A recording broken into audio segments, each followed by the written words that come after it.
Meus irmãos, a paz do Senhor. Me responde uma coisa: o dinheiro é a raiz de todos os males?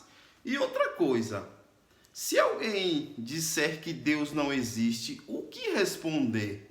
E se teu aluno te fizer essas perguntas em sala de aula, você teria resposta para dar para ele? Não? Então fica aqui comigo nesse vídeo que eu vou te dar estas respostas e mais alguns subsídios baseados nesta lição aqui, ó, da CPAD Faixa Etária dos Jovens, que tem por tema Na Cova dos Leões. Então pega papel, pega caneta, pega a sua revista e a sua Bíblia Sagrada e vamos ao estudo da nossa lição. E você que gosta desse tipo de conteúdo, eu já queria lhe fazer um convite aqui a se inscrever no canal e ativar o sininho de notificações, porque aqui semanalmente nós postamos as lições da CPAD, faixa etária dos adultos, dos jovens e dos juvenis. Dito isso, então vamos para a nossa lição de hoje. A nossa lição de hoje tem a data do dia 21 de julho de 2024 e o seu título é Conservando os Valores e Guardando a Identidade. O texto base que será usado aqui nesta pré-aula está em Daniel, capítulo de número 1, do versículo 3 ao versículo 7. E aqui na nossa introdução nós temos o seguinte, ó. Manter a identidade cristã em uma cultura hostil é a principal prova de fidelidade ao Senhor. Tem um hino do pastor R.R. Soares, que no seu CD tem o título seguinte, que diz que as minhas canções na voz deles. Tem um hino muito bonito lá que diz: Santidade ao Senhor, santidade ao Senhor é a maior prova de amor. Então, essa é a vida do crente. A prova de mostrar que a gente ama a Deus, a prova de amor nossa para com o Senhor é a santidade. O que é a santidade? É ser diferente em meio a uma multidão que já está podre, uma multidão que já está suja. Então, é sobre isso que nós vamos falar nessa lição. Então, já fica aí preparado com papel e caneta, de posse da sua revista e da sua Bíblia Sagrada. E vamos já entrar nos nossos tópicos e subtópicos da nossa lição, de maneira clara e bem objetiva. Lembrando também aos irmãos que este slide que estamos usando aqui na nossa pré-aula, eu vou deixar ele disponível na descrição do vídeo, tá? O slide e o PDF. O irmão, a irmã pode estar clicando lá e baixando o PDF ou o slide da lição. Caso tenha alguma dificuldade em estar baixando lá, ao final desta pré-aula eu vou deixar as minhas redes sociais também. O irmão, a irmã pode estar nos chamando lá, que será um maior prazer contribuir contigo, tá bom? E lembrando que não será cobrado nenhum centavo por isso, tá? É 0800, é grátis. Aqui a única coisa que a gente pede é o seguinte: se inscreva no canal e dê um joinha para ajudar esse seu irmão aqui. Ore pela minha vida, amém? Então, dito tudo isso, vamos parar de enrolação e vamos para o nosso tópico de número 1. Aqui no nosso tópico de número 1 está escrito Hebreus na Universidade da Babilônia. E o primeiro subtópico está escrito na Universidade da Babilônia. É sobre isso que vamos falar dentro deste subtópico. E aqui dentro deste subtópico, nós vamos ter o seguinte, que a linguagem que Nabucodonosor usou ali, a forma de tratar para reeducar esse pessoal, não foi uma forma hostil, não foi uma forma de imposição, mas foi uma forma estratégica, da forma que ele foi impondo aquilo que ele queria, mas parecendo que não estava impondo. Mais ou menos o que a gente vê nos nossos dias. Tem uma agenda aí sendo cumprida, onde estão impondo muita coisa goela abaixo, mas está parecendo que é algo bom. Então, a primeira coisa que a gente tem aqui é que a linguagem e a ação humana na educação tem aparência de piedade, mas no fundo, há uma doutrinação para desconstruir muita coisa de valor na família, na sociedade. Então, é assim que a gente já começa dentro deste subtópico aqui, é falando sobre essa sutileza, desse sapatinho de algodão em que as coisas vêm sendo tratadas. Então, é preciso estar alerta, é preciso estar de anteninha ligado quanto a essas questões. Aqui ainda dentro deste subtópico nós vamos ter o seguinte, que Daniel e os seus irmãos, eles foram aprovados no sistema de estudo da Babilônia. Veja que interessante isso aqui. Eles foram aprovados lá no sistema de ensino, de estudo da Babilônia. O que isso quer dizer? Que um crente, ele deve ser aprovado no sistema de ensino que aí está. Por que eu estou dizendo isso? Porque alguém pode pensar, mas eu não concordo com muita coisa que é ensinado. Verdade, eu também não concordo com muita coisa. Mas isso não significa dizer que a gente tem que ir para o confronto. A gente tem que estudar, que é para a gente ter conhecimento de causa, fazer os questionamentos e deixar as perguntas no ar, que muitas das vezes acaba não sendo respondida.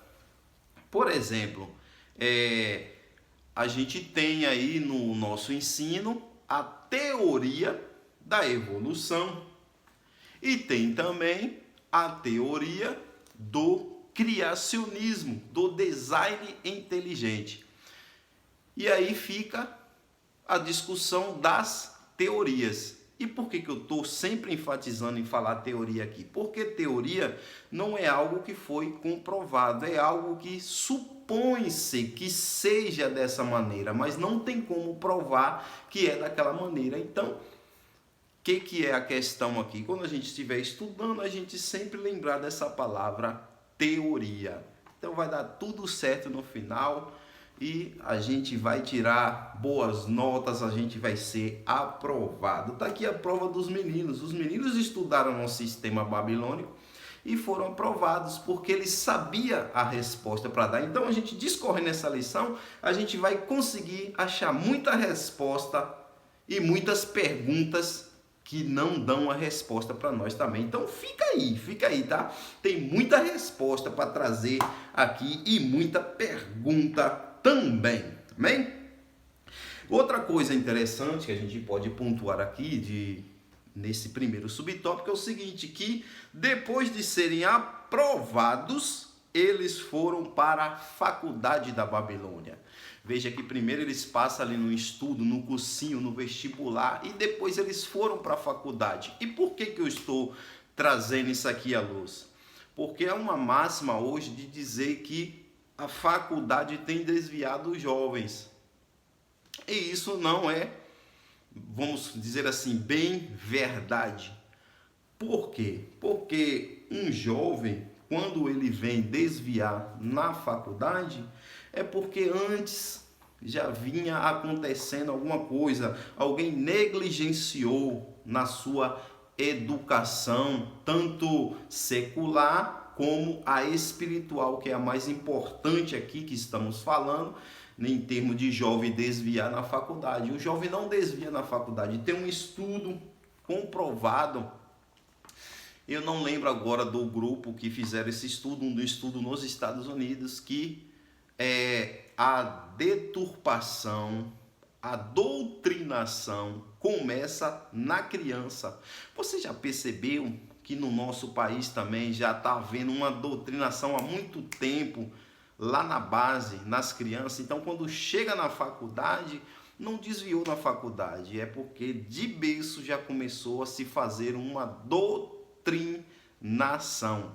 É aquilo, ó, ninguém desvia da noite para o dia. Sempre vai cedendo um pouquinho. A Bíblia diz que um abismo chama o outro. Daqui a pouco a pessoa está desviada. Amém? Então, já chegamos ao final do nosso primeiro subtópico. Já vamos aqui de maneira objetiva para o nosso segundo subtópico. E eu quero aproveitar essa transição de slide para pedir ao irmão e à irmã o seu like, o seu joinha, o seu gostei e a sua inscrição também. Porque quando você se inscreve no nosso canal, você dá um joinha, você passa uma mensagem para o YouTube que este vídeo é relevante. E se esse vídeo está sendo relevante para você, se você colhe subsídios aqui para melhor preparar a tua aula, seja uma bênção na minha vida também. Ore por mim e se inscreva aqui também e dê o joinha, tá bom, meu irmão e minha irmã? Então, sem enrolação, já vamos para o nosso segundo subtópico que tem por título O Ensino Caldeu. Vamos falar sobre o ensino caldeu. E aqui dentro deste tópico, onde vamos tratar do ensino caldeu, nós temos o seguinte, que os caldeus, eles eram povo lá da terra de Abraão. Anote essa referência que eu vou passar aqui. Gênesis, capítulo de número 15, e o versículo é do 5 ao 7. Gênesis, capítulo de número 15, e o versículo é do 5 ao 7, para a gente entender essa questão dos caldeus, que era o povo da terra de Abraão. Olha o que diz Gênesis 15, do 5 ao 7. Então levou-o fora e disse: olha para os céus e conta as estrelas, se as pode contar. E disse-lhe: assim será a tua descendência. E creu ele no Senhor e imputou-lhe isto por justiça. Disse-lhe mais: eu sou o Senhor que te tirei de Ur dos caldeus para dar-te a ti esta terra para herdá-la. Veja que Deus tirou Abraão de Ur dos caldeus, que é este povo aqui que tinha os melhores ensinos na época. Desde a época aqui de Abraão, eles já estudavam sobre muitas coisas no céu, as estrelas, os planetas, só que eles começaram a adorar isso aí, a venerar isso aí. O povo era muito idólatra, da onde Deus tira Abraão. É tanto que o Senhor falou para ele o quê? Então vai lá fora, e disse: olha agora para os céus e conta as estrelas, se é que podes contar. Aqui, de uma certa forma, Deus estava mostrando que aquilo que eles entendiam, que os caldeus estudavam das estrelas, tinha limite. Chegava um momento que eles não tinham mais o que fazer, porque havia um limite para ele. Mas ele disse, e disse-lhe: assim será a tua descendência, ou seja, se tu crê no que eu estou te falando. E aí ele creu no Senhor e o Senhor imputou-lhe isso por justiça. Então veja que esse estudo, essa veneração pelas coisas do céu, pelas estrelas ali, já é de muito tempo. Então os caldeus já estudavam isso, e por isso que eles chegam em Babilônia com muitos estudos, com muita matemática, muita soma, muita coisa, e era um ensino de ponta da época. Daniel e os seus colegas sabiam que o estudo dessas coisas era contrário à palavra de Deus. Mas veja que a gente já pontuamos no primeiro subtópico que eles foram aprovados, significa dizer que eles estudaram, eles entendiam o que era isso. Então eles tinham as respostas para essas coisas. Mas é aquilo que eu falei, isso é uma teoria. Não tem como se comprovar, não tem comprovação nenhuma que essas coisas dão certo. Por exemplo, quem aqui nunca viu esses pessoal que fala aí de horóscopo, que tem que vestir tal roupa, tem que fazer tal simpatia para que tudo dê certo para você? Muita gente se acaba fazendo isso aí e nada dá certo, nada muda, porque essas coisas não são verdadeiras. Um caso ou outro acontece, mas isso é por coincidência. Não tem nada a ver de comprovação que aquilo resolva nada na vida de ninguém. E, enfim, isso era contrário à lei do Senhor e os jovens sabiam disso. Mas mesmo assim eles estudavam. Por quê? Porque o crente precisa estudar também, irmão. Nós precisamos estudar sobre todas as coisas. Nós precisamos saber de todos os assuntos, ficar inteirados com todos os assuntos. Isso não significa dizer que nós vamos negar a nossa fé, porque tem gente que tem medo de estudar determinadas coisas. Não, dá para a gente estudar sobre tudo, que aí a gente tem conhecimento, a gente pode construir melhor as nossas defesas, sabendo o outro lado da história também. E a gente tem os magos. Lembra dos magos que foram visitar o Senhor Jesus Cristo por conta do seu nascimento, que eles viram a estrela? Eles vieram lá do Oriente, mais ou menos desse lado de Babilônia, pertencente a esses caldeus que estudavam as estrelas. Então eles tinham conhecimento tanto da lei como também dos estudos ali que falavam das estrelas. Então é possível, isso é coisa da minha mente, tá? É possível que eles estavam lá num monte, deitado, estudando, porque a palavra magos que está ali na Bíblia, que é magoi, significa aquele que entende da ciência, ou seja, eles eram os cientistas de ponta daquela época. Então eles podiam ser uma espécie de astronautas. Sabe por quê? Porque eles estariam ali numa montanha estudando o céu, estudando os planetas, estrelas, enfim. E aí viram uma estrela brilhando e eles sabiam da história. E aí foram atrás do nosso Rei Jesus. Então, a gente vê aqui que não era do tempo de Babilônia que se já estudava isso aí. Mas o povo já tinha mania de estudar essas coisas. É tanto que na lei do Senhor já havia uma proibição quanto a essas coisas. E os jovens que estavam ali, Daniel e Sadraque, Mesaque e Abidnego, como assim ficaram conhecidos, sabiam que a lei do Senhor não aprovava essas coisas, tá? Sabia que a lei do Senhor não aprovava isso. E a lei do Senhor diz o seguinte, ó. Deuteronômio, capítulo 18, a partir do versículo de número 10. Deuteronômio, capítulo 18, a partir do versículo 10, olha o que diz, ó. Entre ti não se achará quem faça passar pelo fogo seu filho ou sua filha, nem adivinhador, nem prognosticador, nem agoureiro, nem feiticeiro, nem encantador, nem quem consulte a um espírito adivinhador, nem mágico, nem quem consulte os mortos. Pois todo aquele que faz tal coisa é abominação ao Senhor. E por estas abominações o Senhor teu Deus os lança fora de diante de ti. Perfeito serás como o Senhor teu Deus, porque estas nações que há de possuir ouvem os prognósticos e adivinhadores, porém a ti o Senhor teu Deus não permitiu tal coisa. O Senhor teu Deus te levantará um profeta do meio de ti, de teus irmãos, como eu o enviareis. Veja aqui, interessante aqui, é que as nações procuravam adivinhações.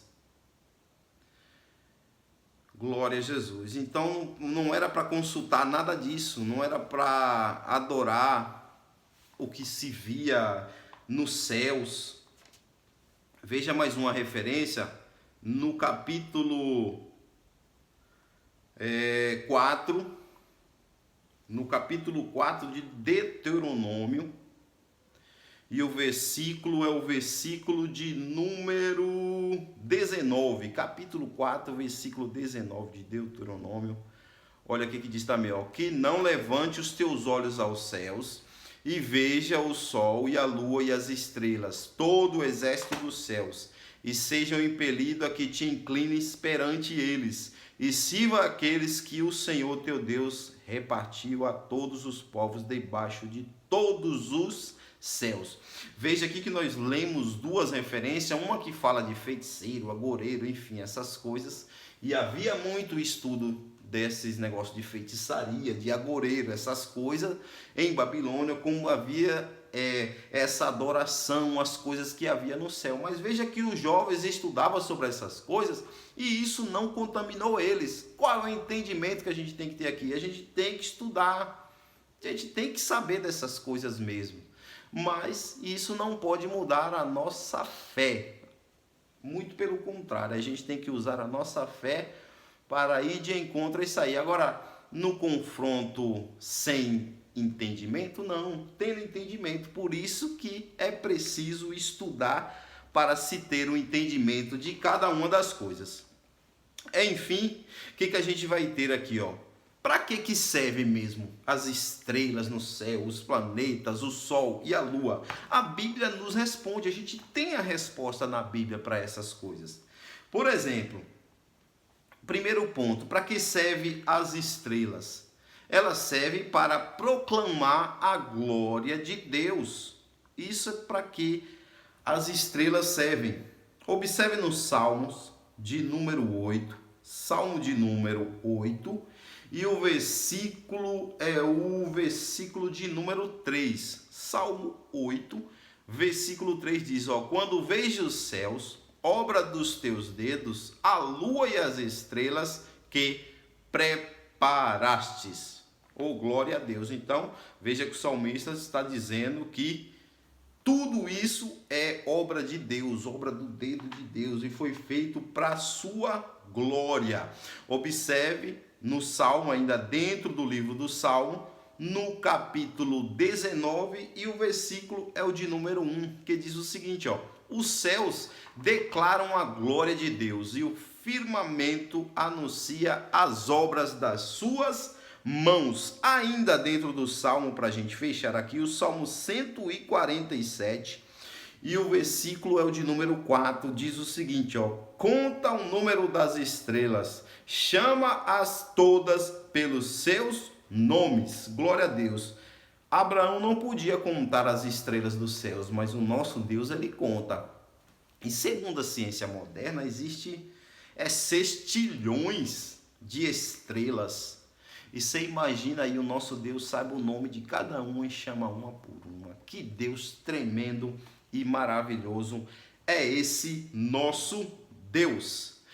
E segunda coisa que as estrelas, o sol, a lua, os planetas servem é para quê? A Bíblia também responde, ó. Elas juntam com o sol, as estrelas, o sol e a lua servem como sinais e estações. Como sinais para se entender, como se fosse uma espécie de bússola. Quem navega em alto mar usa o curso das estrelas para navegar e saber para onde está indo. E outra coisa, para tempo e estações. Isso está lá, anote essa referência também em Gênesis, capítulo de número 1, e o versículo é o de número 14. Olha só o que diz a palavra do Senhor referente a isso. E disse Deus: haja luminares na expansão dos céus, para haver separação entre o dia e a noite, e sejam eles para sinais e para tempos determinados e para dias e anos. Ou seja, então, essa é a serventia. Daniel sabia disso.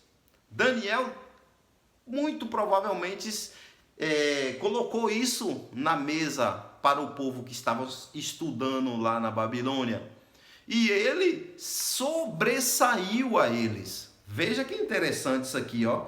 Ele sobressaiu porque ele tinha argumentos, ele tinha palavras para trazer argumentos plausíveis diante daquele povo. Olha só que interessante. Daniel, capítulo de número 1, e no versículo 20 nos mostra isso acontecendo, que Daniel sobressaiu a todos eles, ó. Daniel capítulo 1, versículo 20 diz o seguinte, ó: e em toda a matéria de sabedoria e de discernimento, sobre o que o rei lhes perguntou, os achou 10 vezes mais doutos do que todos os magos astrólogos que havia em todo o seu reino.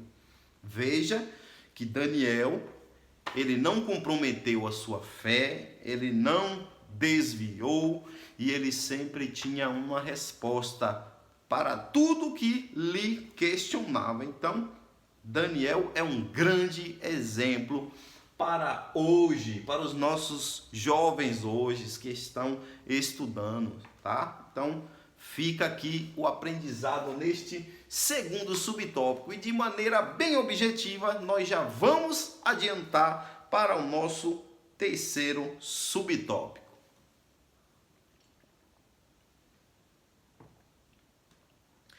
Aqui dentro do nosso terceiro subtópico, nós vamos ter o seguinte: discernimento diante da estratégia inimiga.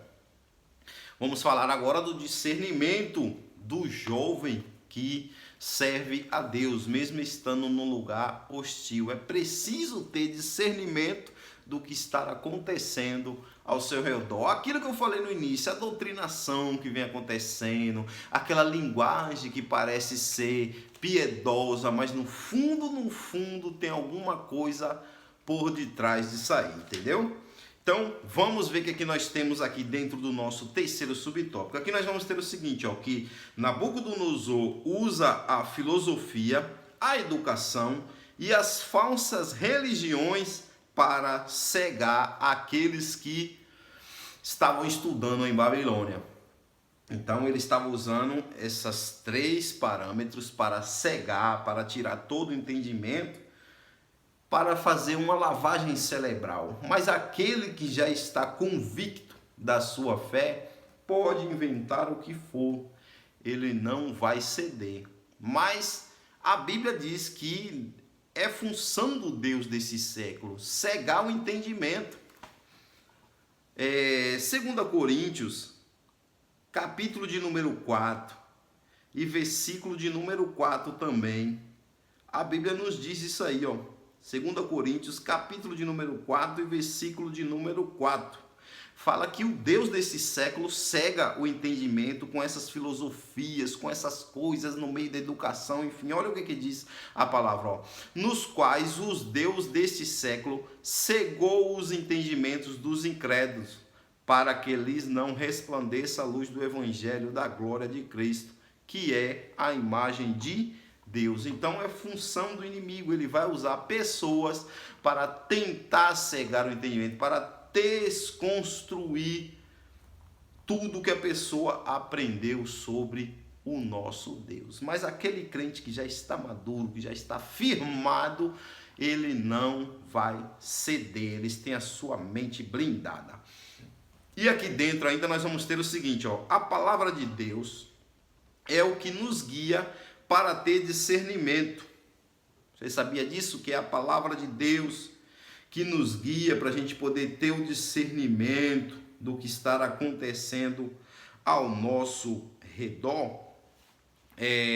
Vamos ter aqui, ó, Hebreus, anote essa referência, Hebreus, capítulo de número 4, e o versículo é o versículo 12. Hebreus 4:12 fala que a palavra de Deus é que nos dá discernimento. Olha só o que diz, ó. Porque a palavra de Deus é viva e eficaz e mais penetrante do que qualquer espada de dois gumes, e penetra até a divisão da alma e do espírito e das juntas e medulas, e é apta para discernir os pensamentos e intenções do coração. Então é a palavra de Deus que nos ajuda a discernir. Anote também Provérbios capítulo 8, do versículo 8 ao 9, também fala que tudo que sai da boca de Deus é verdadeiro, que a palavra de Deus é verdadeira e ela que nos ajuda a discernir todas as coisas. E com o auxílio do Espírito Santo também, com o auxílio do Espírito Santo, é possível a gente discernir o que está acontecendo ao nosso redor. Anote mais uma referência, 1 Coríntios, capítulo de número 2, do versículo 14 ao 15.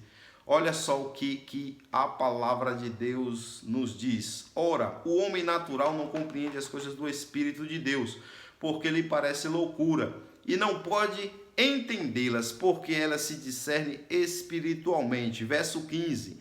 Mas o que é espiritual discerne bem tudo, e ele de ninguém é discernido. Então, um crente espiritual, um crente que está embasado na palavra de Deus e um crente cheio do Espírito Santo, ele consegue discernir tudo que está acontecendo no seu ambiente. E quando ele vê os laços do inimigo sendo colocados ali para lhe enredar, ele consegue sair com maestria de sair, porque ele tem a mente de Cristo.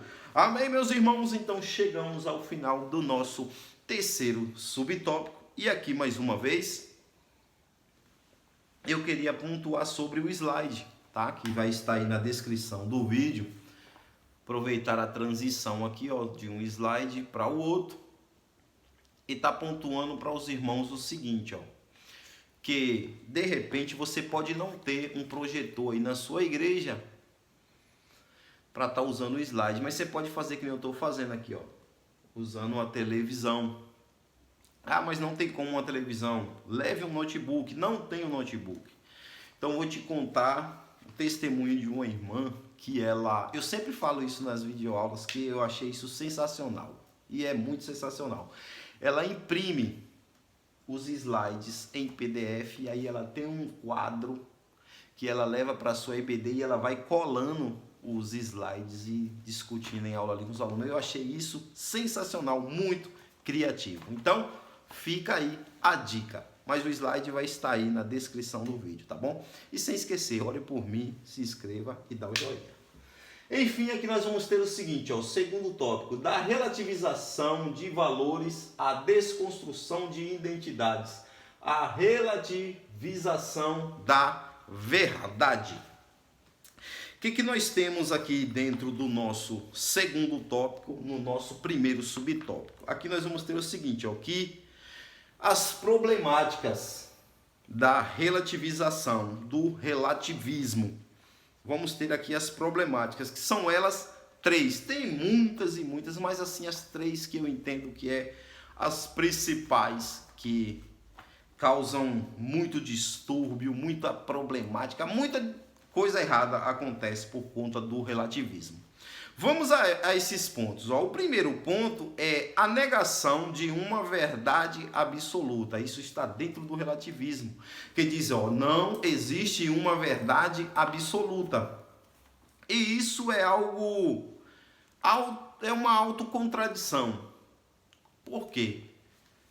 A pessoa diz, ah, não existe verdade absoluta. Aí você pergunta para ela, você está absolutamente certa disso? E aí agora, como é que fica? Ela vai ter que declarar que existe uma verdade absoluta.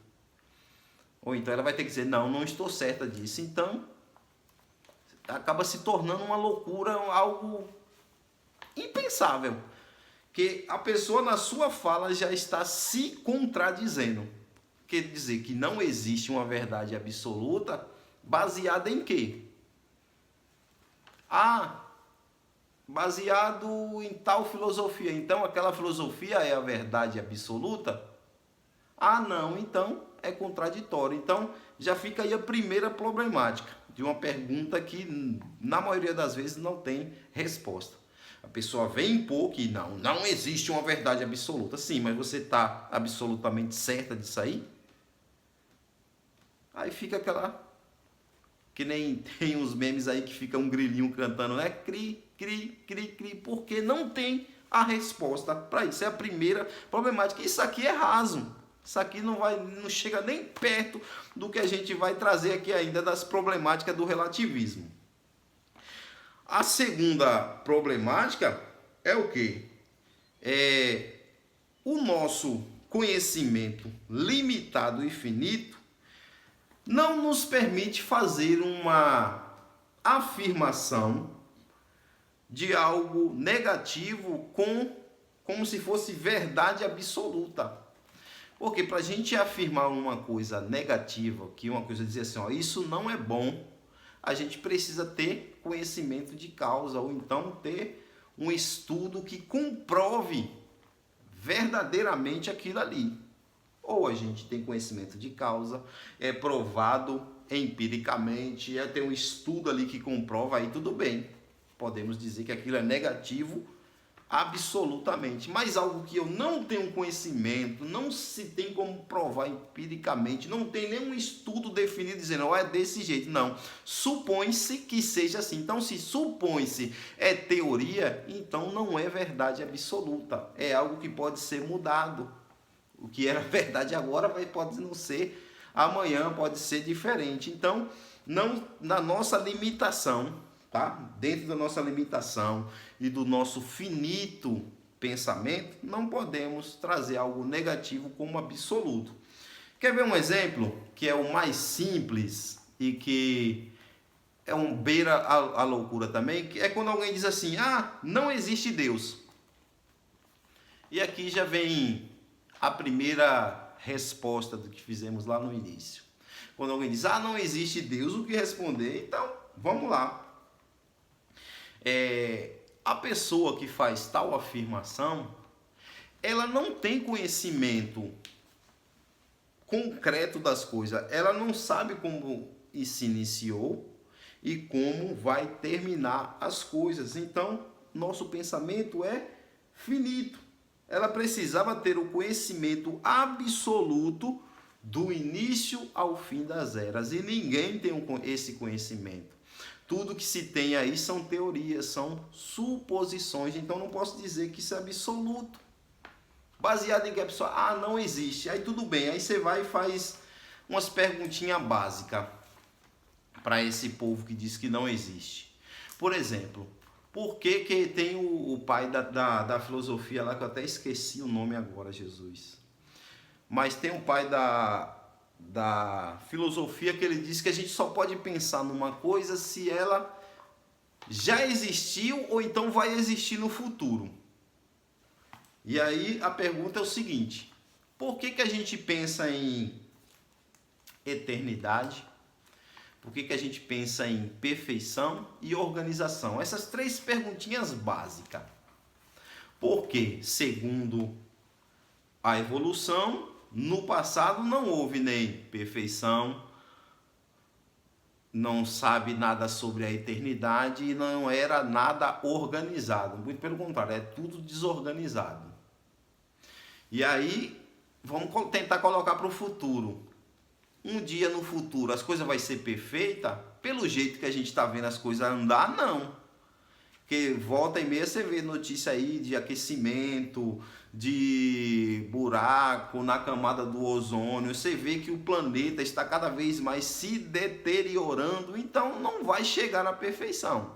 E no passado eles também não conseguem encontrar a perfeição. Resumindo toda a história aqui. Perfeição, eternidade e organização. Se tentar ir para o futuro, fica feio para eles. Se voltar para o passado, fica mais feio ainda. Que vai chegar lá o quê? Na sopa maluca lá das duas amebas. Que é algo que não fala nada de perfeição nem de eternidade. Então, nós temos a verdade que é a palavra de Deus. A gente sabe quem é aquele que é perfeito, aquele que é eterno e que é organizado. A gente tem a resposta para isso, mas eles não têm a resposta. E aí querem colocar a teoria como verdade absoluta. Então, veja que nós só estamos na segunda problemática do relativismo. Nós ainda nem chegamos na que eu acho a pior de todas. Essas duas primeiras que eu citei aqui são irrelevantes diante dessa terceira. Essa terceira aqui é terrível. Essa terceira é o quê? A terceira é o seguinte, o que é certo para você pode não ser certo para mim. Essa é outra problemática do relativismo, porque dentro do relativismo tem essa ideia de que aquilo que é certo para mim pode não ser certo para o outro, e assim sucessivamente. E aí isso vai criar uma problemática tão grande que é o seguinte: alguém que cometa alguns delitos contra a lei, porque a lei dentro do relativismo ela é zero. Não existe lei porque não existe o certo e o errado. Então uma pessoa que comete crimes que estão nos códigos penais dentro do artigo 157, artigo 121 e artigo 213, Quem não sabe o que significa esses artigos, depois você pesquisa para você saber do que eu estou falando aqui, porque assim, o YouTube tem umas diretrizes que tem determinadas palavras que não pode falar aqui. Então, pesquise se você não sabe o que é o artigo 157, o 121 e o 213. Essas pessoas que cometem tais crimes dentro do relativismo, ele tem todo o direito de dizer, olha, aquilo que é errado para você, para mim é certo. Então, eu não estou errado de estar praticando isso aqui. Então, essa é a pior de todas as problemáticas que a gente vai encontrar dentro do relativismo. Amém, meus irmãos? Então, já vamos de maneira clara e objetiva para o nosso próximo subtópico, sem perca de tempo. Bem claro, bem objetivo aqui dentro do nosso estudo. No nosso segundo subtópico, vamos ter o seguinte: desconstruir identidade. Essa é uma das táticas de Nabucodonosor e os seus ensinos. O que a gente pode ter aqui? As identidades dos jovens hebreus se distinguia em suas vestes, no seu sotaque e no seu comportamento. Tudo isso denunciava que eles eram hebreus. Então, eles lhe ensinaram novas linguagens, novas formas de se vestir, novas formas de se comportarem para tirar totalmente as suas identidades. Aplicando para nós hoje, o crente também tem que fazer diferença no meio de uma sociedade corrompida também. Por quê? Porque assim como eles, hoje o crente ele também tem que parecer com Cristo. Nós temos que parecer com Cristo no meio dessa sociedade. E as pessoas têm que olhar e ver a gente parecido com Cristo, assim como lá em Atos, capítulo 11, versículo 26, onde os discípulos começaram a primeira vez serem chamados de cristãos. E por que cristão? Cristão significa aquele que se parece com Cristo. Então, a gente precisa que o mundo nos veja e diga que a gente está parecido com Cristo. Aí fica a pergunta retórica: será que o mundo está vendo a gente parecido com o Senhor Jesus Cristo? Foi o que aconteceu com Pedro, mesmo negando o Senhor, mas ele tinha a identidade de Cristo. Se você ler lá em Lucas, capítulo 22, do versículo 54 ao 60, você vai ver essa passagem. E Pedro ele é indagado por 3 vezes, representando aqui o que Nabucodonosor mexeu nesses jovens, que foi nas suas vestes, na sua fala e no seu comportamento. Pedro foi indagado nessas 3 áreas. A mulher, a primeira, viu logo o comportamento dele. Ele estava sentado com todo mundo ali, mas a forma dele de estar sentado ali denunciava ele. E ela disse: ó, esse homem é um deles. Aí depois, mais para frente também, alguém olha para ele, vê nas suas vestes alguém que representava ao Senhor. E mais lá na frente, alguém olha para ele, ele conversando, e diz que a fala dele representava o Senhor. Então, foram as 3 áreas que Nabucodonosor mexeu. E Nabucodonosor aqui representa o sistema maligno, o sistema mundano do Deus desse século, que quer tirar a identidade do cristão, querem tirar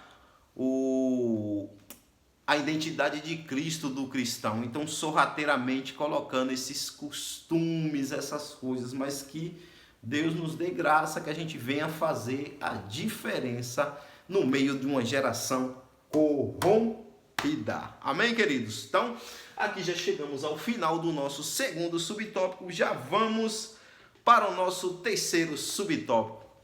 Pausinha para a água. E segundo, para lhe pedir a sua oração. E segundo, a sua inscrição e o seu like, seu joinha, o seu gostei. Ajude o seu irmão a crescer, porque quando a gente cresce aqui, irmãos, a gente vai trabalhando com mais excelência.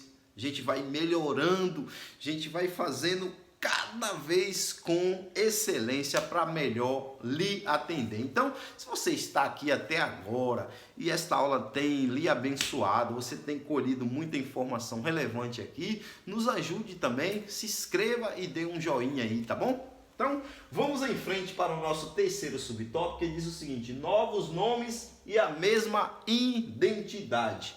Assim como ele mexeu ali nas vestes, sotaque, comportamento, ele mexeu também nos nomes. E aqui, o que nós vamos ter aqui? Ó, que mesmo quando suas vestes, língua e comportamento e seus nomes e a essência deles continuava qual? A mesma. Mesmo eles mexendo, mesmo mudando tudo, a sua essência não mudou, a sua essência era a mesma. Quer ver a comprovação disso? Eu vou trazer um versículo aqui que ele é de uma lição que a gente vai estudar mais para frente, que é lá na fornalha, mas só para a gente entender essa questão da essência aqui, que não mudou neles, eu queria trazer esse versículo aqui, ó, que é Daniel capítulo 3 e versículo 26. Olha só o que nós temos aqui, ó. Eles tinham sido jogados na fornalha e tal. Isso eu não vou me aprofundar, porque nós vamos estudar ainda sobre isso, mas eu quero só falar aqui, ó, que o rei chegou ali para falar com eles da fornalha e disse o seguinte, ó: então, chegando-se Nabucodonosor à porta da fornalha de fogo ardente, falou dizendo: Sadraque, Mesaque e Abidnego, servos do Deus Altíssimo, sai e vinde. Então Sadraque, Mesaque e Abidnego saíram do meio do fogo. O que eu queria chamar a atenção aqui, ó? Que ele chama os três jovens pelos nomes que eles deram em Babilônia, que era o quê? Sadraque, Mesaque e Abednego. Só que na sequência, o que ele diz? Servos do Deus Altíssimo. Então, veja que mesmo eles tendo o nome deles mudado, eles ainda eram servo do Altíssimo, reconhecido por todos, inclusive pelo rei, que estava querendo punir eles por causa de uma afronta ao seu reinado. Então veja que podem mexer no que quiser, nas vestes, pode mexer no nome, pode mexer no que quiser na tua área. Não perca a sua essência de servo. Continue sendo servo do Senhor Jesus Cristo, que Deus vai glorificar o nome dele através da tua vida. Amém, meus irmãos? Então já chegamos ao final do nosso segundo tópico. Nós já vamos agora adiantar para o nosso terceiro tópico. E mais uma vez está aí, ó, slides totalmente profissional, irmãos, para abrilhantar a sua EBD. Vai estar aí na descrição, tá? Tanto o slide como o PDF. Aqui dentro do primeiro tópico, do terceiro tópico, diz o seguinte, ó: fidelidade nas escolas e universidades. O que a gente vamos ter aqui? Aqui nós vamos ter o seguinte, ó. A prova que quando o jovem chega na faculdade e mudou espiritualmente, ele não se desvia da noite para o dia. Então aqui vamos ter, ó, a prova que quando o jovem chega na faculdade e ele mudou espiritualmente, ele não se desviou da noite para o dia. Alguma coisa na sua caminhada aconteceu. É preciso estudar, mas é preciso ter um amadurecimento espiritual também. Por quê? Eclesiastes, note essa referência, Eclesiastes 12, do versículo 12 ao 14, Salomão vai falar que o muito estudo, muito escrever livros é enfadonho, mas que o princípio de todo estudo ali é temer ao Senhor. Isso é dever de todo homem, temer primeiro ao Senhor e depois ir para os estudos. Então aquele jovem que ele já teme ao Senhor, ele pode estudar sobre o que for, ele pode ser exposto ao que for, ele vai estar continuamente temendo ao Senhor. E é preciso estudar. O próprio Jesus deixou exemplo. Veja lá Lucas capítulo 2, versículo 52, diz que o Senhor crescia em sabedoria, que o Senhor crescia em graça diante de Deus. Então ele crescia em sabedoria o quê? Estudando. Então é preciso estudar, mas é preciso temer ao Senhor também. Anote também Provérbios, capítulo de número 1, versículo 7. Faça a leitura que vai ajudar nesse entendimento aqui. E João 8,32, que diz o quê? Que conhecereis a verdade vos libertará. Então, aquele que conhece a verdade, ele é liberto. Ele não é preso por nenhuma rede, por nenhum pensamento, por nenhuma filosofia. Ele permanece com fidelidade nas escolas, na universidade, na faculdade, aonde ele for, porque ele já está liberto, porque o Senhor já libertou ele com a verdade. Amém? Então já vamos para o nosso segundo subtópico. E dentro do nosso segundo subtópico, nós vamos ter o seguinte: retendo o que é bom. Muito bem. O que a gente vai ter aqui, ó? Aqui a gente vai falar dentro desse tópico um pouco sobre a demonização por parte de alguns crentes referente à faculdade. Porque tem gente que fala o nome faculdade e parece que está falando do inferno, está falando do diabo. E não é bem assim. O ambiente é hostil, tem muita coisa que é ensinado lá que não condiz com a verdade de Deus? Sim, mas tem alguma coisa que dá para a gente estar extraindo ali com esses ensinamentos. E aqui ó, é o seguinte, ó, que o jovem, quando ele desvia, se ele chega na faculdade, por exemplo, e desvia, ele não desviou lá na faculdade. Alguma coisa aconteceu para que ele viesse a desviar. Tem tantas e tantas coisas. Eu enumerei 3 aqui para a gente entender esse pensamento. A primeira delas é o quê? Porque ele nunca quis ser um cristão.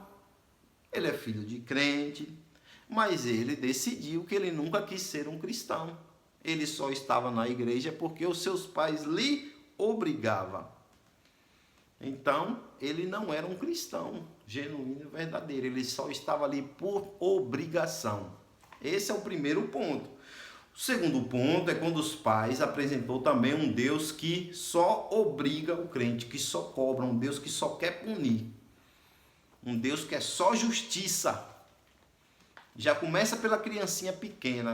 Não faz isso que Deus não gosta, não faz isso que Deus vai brigar. Aí já cria o filho com aquela imagem de um Deus que só cobra, um Deus que só quer punir, um Deus que só é justiça. E se a gente apresentar o Deus que só é justiça, nenhum ser humano seria salvo.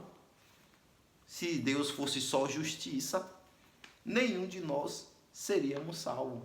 Mas por causa da sua misericórdia, do seu amor, que isso precisa ser apresentado também, pode criar um distúrbio na mente de uma criança, de um adolescente, de um juvenil, de um jovem. Então, esses seriam 2 entendimentos. E tem um terceiro também, que eu acho esse muito grave também.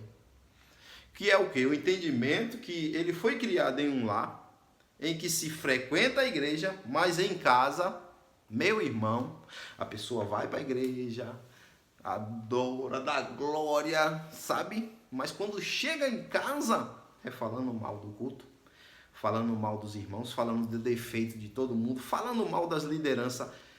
Essa criança, esse jovem, esse adolescente vai querer conta com a igreja, sendo que os próprios pais estão mostrando que a igreja não é um lugar bom, que a liderança não é pessoas boas. Essa criança, esse jovem, esse adolescente nunca vai querer conta nem com a igreja, porque os próprios pais estão mostrando que lá não é um lugar bom. Mas quando estão na igreja, oh glória, aleluia! Mas em casa vive detonando a igreja, vive detonando a liderança. Os filhos estão ouvindo isso aí. Então a criança cresce num ambiente que está hostilizando a igreja. A probabilidade dele não querer conta com a igreja é muito grande. Então, às vezes as pessoas demonizam uma faculdade, falam que a faculdade é coisa do demônio, mas às vezes dá lugar ao demônio dentro de casa para estar fazendo esse tipo de coisa que falei aqui e atrapalhando a caminhada de alguns jovens. Amém? Então fica aí o aprendizado. Já chegamos ao final e vamos para o nosso último subtópico da nossa lição. Aqui dentro do último subtópico nós vamos ter mantendo a identidade em tempos pós-modernos. O que a gente vamos ter aqui? A identidade fala de cidadania. E nós não somos cidadãos do mundo, mas somos separados dele. Anote suas referências. 2 Coríntios, capítulo 6, versículo 14 a 15. E João, capítulo 17, do versículo 13 ao 17. Aqui tanto Paulo vai falar que nós somos deste mundo, que nós somos cidadãos dos céus. E aqui Jesus, na sua oração sacerdotal, ele dizendo: Pai, eu não peço que o Senhor tire eles do mundo, mas que o Senhor os livre do mal, porque eles não são do mundo, como eu também não sou do mundo. Então a gente não é desse mundo. A gente somos cidadãos do céu, a gente temos uma identidade, nós mantemos a identidade mesmo em tempos pós-modernos. Alguém pode dizer: mas isso que você defende é retrógrado, mas é a verdade. Aqui João 17 vai dizer: santifica-os na tua palavra. A tua palavra é a verdade. Então a palavra de Deus é a verdade. E aqui ainda nós vamos ter o seguinte, não tememos ou enfatizamos demais o sofrimento na terra ou as provações que enfrentamos. Anote essas referências, faça a leitura também, que vai ajudar nessa questão, que a gente não teme, a gente não fica enfatizando demais o sofrimento que a gente passa aqui, que é Colossenses, capítulo 1, versículo 24, 1 de Pedro, capítulo 3, versículo 14, 1 de Pedro, capítulo 4, versículo 12 ao 14. E por fim, o que nós vamos ter aqui? Não damos importância às coisas que o mundo valoriza. Essa leitura que eu vou fazer para a gente finalizar. Nós não valorizamos aquilo que o mundo valoriza. E aqui anote essa referência, 1 Timóteo, capítulo de número 6, e o versículo é do 9 ao 11. E aqui a gente já tem a resposta para a primeira pergunta que fizemos lá no início do vídeo, que é o seguinte, Mas os que querem ser ricos caem em tentação e em laço e em muitas concupiscências loucas e nocivas, que submergem os homens na perdição e ruína. 10.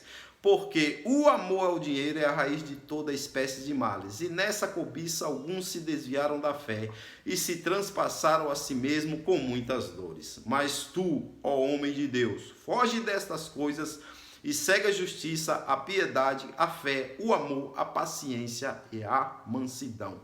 Veja que a resposta está aqui no versículo de número 10, que diz: porque o amor ao dinheiro é a raiz de todos os males. Então, é o amor ao dinheiro. O dinheiro em si não tem nenhum mal, mas o amor exagerado ao dinheiro é um problema. Amém? Então, já chegamos ao final dos nossos tópicos e subtópicos, já vamos para a conclusão da nossa lição, e assim que acabar a conclusão, vou deixar as minhas redes sociais como prometido aqui. Se tiver qualquer dificuldade em baixar os slides ou PDF, é só chamar a gente lá. Veja aí, que slide totalmente profissional e animado para você estar aí apresentando na sua EBD. Aqui nós vamos ter o seguinte, como vimos, as escolhas e determinações de Daniel e seus amigos nos instigam a manter nossa identidade espiritual e nossos princípios, mesmo quando enfrentamos desafios que ameaçam desviar-nos do caminho da verdade. É preciso resistir sabiamente, pois sabemos em quem temos crido. 2 Timóteo 1:12. Maravilha, meus irmãos, chegamos ao final da nossa pré-aula e, como prometido, aqui está as nossas redes sociais. Se você quiser entrar em contato conosco, aí estão elas, é só chamar, será o maior prazer poder te ajudar da melhor maneira possível. Então, dito tudo isso, orem por mim, se inscreva no canal, dê um joinha e boa aula, e até a próxima, querendo o Senhor Jesus.